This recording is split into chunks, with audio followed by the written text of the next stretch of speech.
Hello, Malayalam എന്ന ചാനലിലേക്ക് ഏവർക്കും സ്വാഗതം. ഇന്ന് നമ്മൾ 10ാം ക്ലാസ്സിലെ കേരള പാഠാവലിയിലെ 5ാമത്തെ പാഠഭാഗം അന്നന്നത്തെ മോക്ഷം എന്ന കവിതയാണ് ഇവിടെ ചർച്ച ചെയ്യാനായിട്ട് പോകുന്നത്. PN ഗോപികൃഷ്ണൻ രചിച്ചിട്ടുള്ള ഏറ്റവും പുതിയ രീതിയിലുള്ള ഒരു എഴുത്ത് പരിചയപ്പെടുത്തുന്ന കവിതയാണ് അന്നന്നത്തെ മോക്ഷം. ഈ കവിതയിലേക്ക് നമ്മൾ കടക്കുന്നതിന് മുമ്പ് അതിൽ നൽകിയിട്ടുള്ളൊരു ചിത്രത്തെ വായിച്ചുകൊണ്ട് നമുക്ക് ക്ലാസ്സിലേക്ക് കടക്കാം. ചിത്രവായനയ്ക്ക് സാധ്യതയുള്ള ഒരു പാഠഭാഗമാണ് ഈ പാഠഭാഗം. അതിൽ നൽകിയിട്ടുള്ള ചിത്രം നിങ്ങളൊന്ന് നേരെ നോക്കിയേ. നമ്മുടെ കണ്ണുകൊണ്ട് നമുക്ക് കാഴ്ചയിലൂടെ ആ ചിത്രത്തെ വായിച്ചെടുക്കാം എന്നാണ് ആദ്യം പറയുന്നത്. ആ ചിത്രത്തിൽ ഒരു വലത് കൈപ്പത്തി നമുക്ക് കാണാമല്ലേ. വലത് കൈപ്പത്തിക്കകത്ത് വാ തുറന്ന് നിൽക്കുമ്പോൾ അതിനകത്തൊരു സ്ക്രീൻ നമുക്ക് കാണാനായിട്ട് സാധിക്കുന്നുണ്ട്. വിരലുകൾക്ക് നടുവിലായിട്ട് 2 കണ്ണുകൾ, അതോടൊപ്പം തന്നെ വിരലിൻ്റെ എണ്ണം നിങ്ങളൊന്ന് ശ്രദ്ധിച്ചിട്ടുണ്ടാവും. ഏതാണ്ട് നടുവിരലിൻ്റെ ഭാഗത്ത് ഒരു വിരൽ അധികം വളർന്നിരിക്കുന്നതും ആ വിരലിന് തലയിൽ ഒരു കറുത്ത സ്മൈലിയോട് കൂടിയിട്ടുള്ളൊരു തൊപ്പിയും നമുക്ക് കാണാനായിട്ട് സാധിക്കുന്നുണ്ട്. ഈ ചിത്രവും ഈ കവിതയും നമ്മളോട് പറയുന്ന കാര്യങ്ങൾ എന്തൊക്കെ എന്നതാണ് ഈ വീഡിയോയിൽ ഞാൻ നിങ്ങളോട് സംസാരിക്കാനായിട്ട് പോകുന്നത്. ആ ചിത്രത്തിൽ കൈപ്പത്തിക്ക് ഒരു മുഖം നൽകിയിരിക്കുന്നത് പോലെയാണ് നമുക്കതിൽ കാണാനായിട്ട് കഴിയുന്നത്. നമ്മുടെ കൈവിരലുകൾ കൈപ്പത്തി ഏറ്റവും കൂടുതൽ സ്പർശിക്കുന്നത് നമ്മുടെ മൊബൈൽ ഫോണിനെയാണ്. അപ്പോൾ സോഷ്യൽ മീഡിയയുടെ ഉപയോഗവും മൊബൈൽ ഫോണിൻ്റെ ഉപയോഗവും ചെറുപ്പക്കാർക്കിടയിൽ മാത്രമല്ല എല്ലാ ആളുകൾക്കിടയിലും വളരെയധികം കൂടി വരുന്നതായിട്ട് നമുക്ക് കാണാനായിട്ട് സാധിക്കും. നമ്മളിന്ന് ലോകത്തെ കാണുന്നതും അറിയുന്നതുമൊക്കെ ഈ കുഞ്ഞു മൊബൈൽ ഫോണിൻ്റെ അല്ലെങ്കിൽ ആ സ്ക്രീനിലൂടെയാണ് അല്ലേ. ഈ ക്ലാസ് നിങ്ങൾ കാണുന്നത് പോലും ഇത്തരത്തിൽ മൊബൈൽ ഫോണിൻ്റെ ഉപയോഗത്തിലൂടെയാണ് എന്നുള്ളത് നമുക്കറിയാവുന്നതാണ്. അപ്പോൾ നമ്മുടെ പഠനമാണെങ്കിലും അല്ലെങ്കിൽ നമ്മളുടെ എല്ലാ കാര്യങ്ങളും വാർത്തകൾ പോലും നമ്മൾ അറിയുന്നത് ലോക വിവരങ്ങൾ പോലും നാം അറിയുന്നത് ഇത്തരത്തിൽ ഈ 2-3 ഇഞ്ച് വരുന്ന സ്ക്രീനിനകത്തുകൂടെയാണ്. അതിലാണ് നമ്മുടെ ലോകം ഇന്ന് ഒതുങ്ങിക്കഴിഞ്ഞിരിക്കുന്നത്. അങ്ങനെ അതിനകത്ത് ഒരു ലോകത്തെ സൃഷ്ടിച്ചു കൊണ്ടാണ് നമ്മളിപ്പോൾ മുന്നോട്ട് പോകുന്നത്.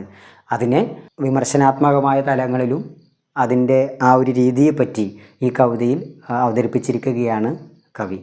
ഈ മൊബൈൽ ഫോണിനകത്ത് സോഷ്യൽ മീഡിയക്കകത്ത് വരുന്ന വാർത്തകളും വിവരങ്ങളും അതേപടി വിശ്വസിക്കുകയും ആ വാർത്ത തെറ്റാണെന്ന് ബോധ്യപ്പെട്ടാൽ പോലും മനസ്സിലാവാത്തൊരു കാലത്തിലൂടെ നമ്മൾ കടന്നു പോകുന്നു.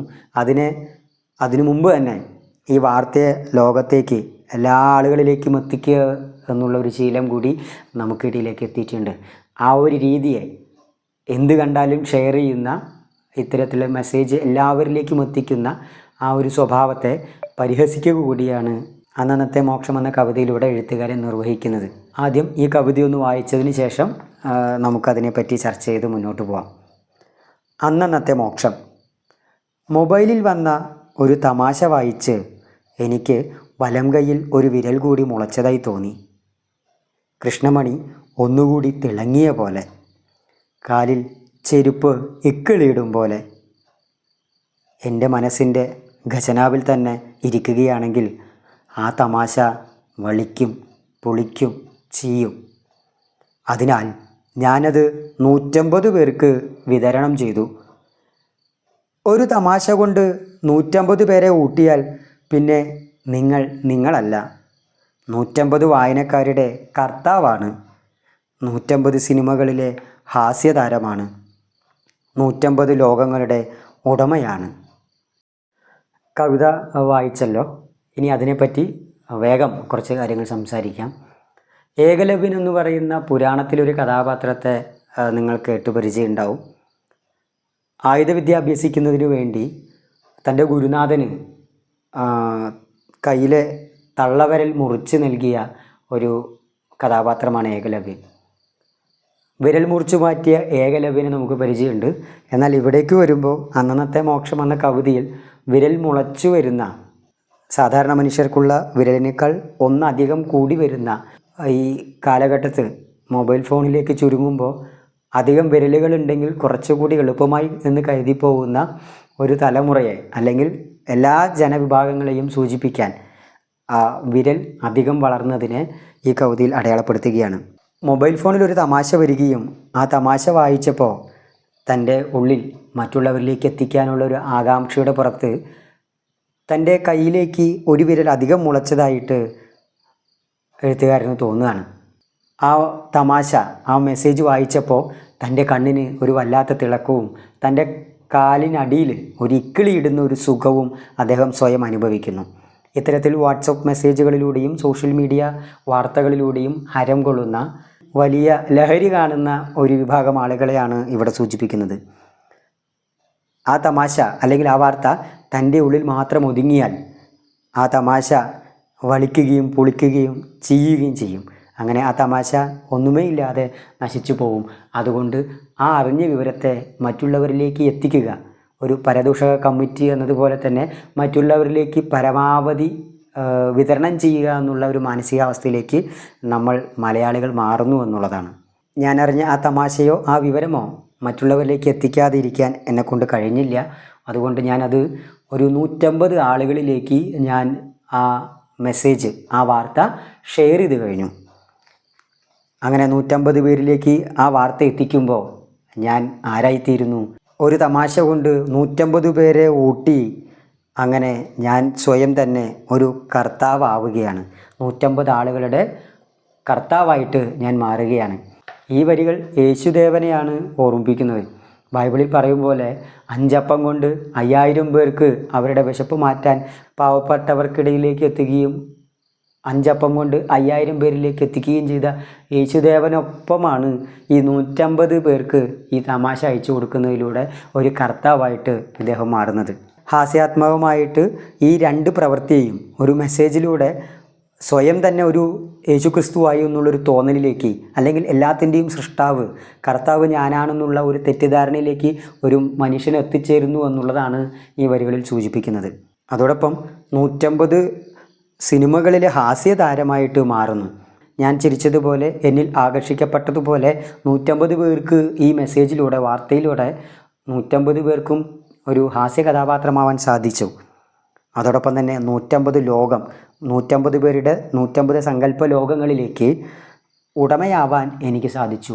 അങ്ങനെ എല്ലാത്തിൻ്റെയും സൃഷ്ടാവായിട്ട്, സോഷ്യൽ മീഡിയയുടെ വലിയ കർത്താവായിട്ട് മാറാൻ, സോഷ്യൽ മീഡിയയിൽ തന്നെ സ്വയം ഒരു ഈശ്വര സങ്കല്പത്തിലേക്ക് മാറുന്നു എന്നുള്ളതാണ് അന്നന്നത്തെ മോക്ഷം എന്നതുകൊണ്ട് ഈ കവിതയിൽ അവതരിപ്പിച്ചിട്ടുള്ളത്.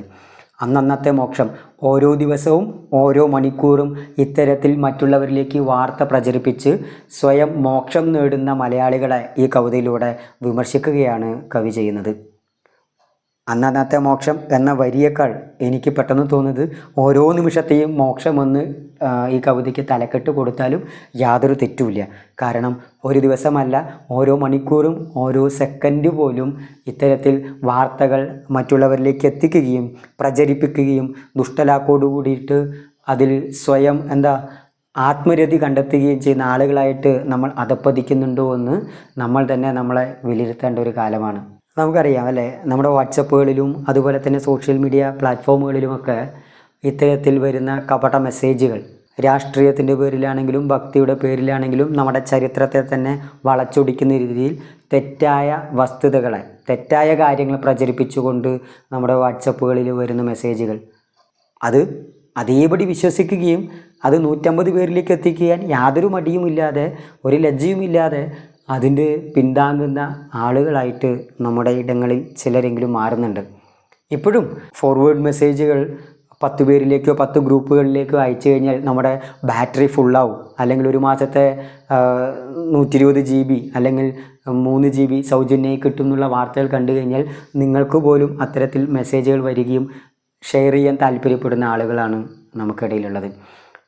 ഇത്തരത്തിൽ സ്വന്തം ലാഭത്തിന് വേണ്ടി മാത്രമല്ലാതെ ആളുകൾക്കിടയിൽ ആളുകളെ വേർതിരിക്കുന്ന രീതിയിലുള്ള, മനുഷ്യർക്കിടയിൽ സ്പർദ്ധ വളർത്തുന്ന രീതിയിലുള്ള മെസ്സേജുകൾ പോലും ഇത്തരത്തിൽ ചൂടപ്പം പോലെ വിറ്റുപോകുന്ന അല്ലെങ്കിൽ വിതരണക്കാരായി മാറുന്ന ആളുകൾ നമുക്കിടയിലുണ്ട്.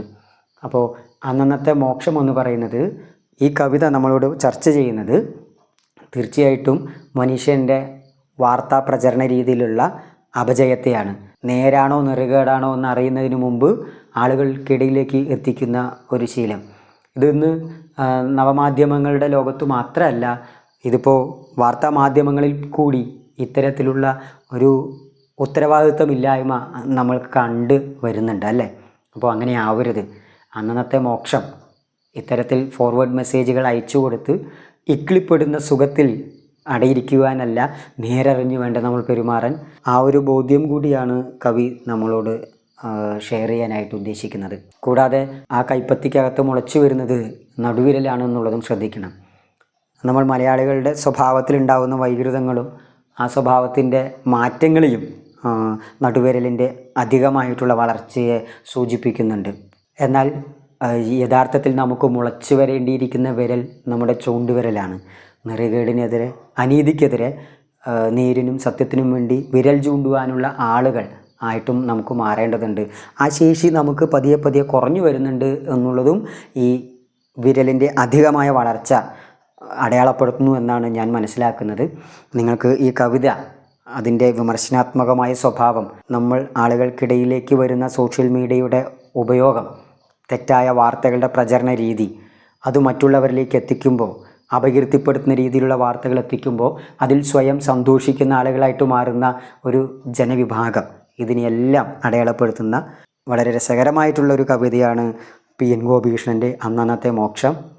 നിങ്ങൾക്ക് കവിത മനസ്സിലായി എന്ന് വിചാരിക്കുന്നു. ഇതിൻ്റെ വിമർശന സ്വഭാവം മാറ്റി നിർത്തിയാൽ നവമാധ്യമങ്ങളുടെ ഏറ്റവും വലിയ സാധ്യതകൾ ഉപയോഗപ്പെടുത്തുന്നവരാണ് നമ്മളെന്നതുകൂടി പറയേണ്ടി വരും, അല്ലേ? വിദ്യാഭ്യാസത്തിനും അറിവിനും തൊഴിലിനും വേണ്ടി സോഷ്യൽ മീഡിയ ഏറ്റവും നല്ല രീതിയിൽ ഉപയോഗിക്കുന്ന ആളുകൾ വരെ നമുക്കിടയിലുണ്ട്.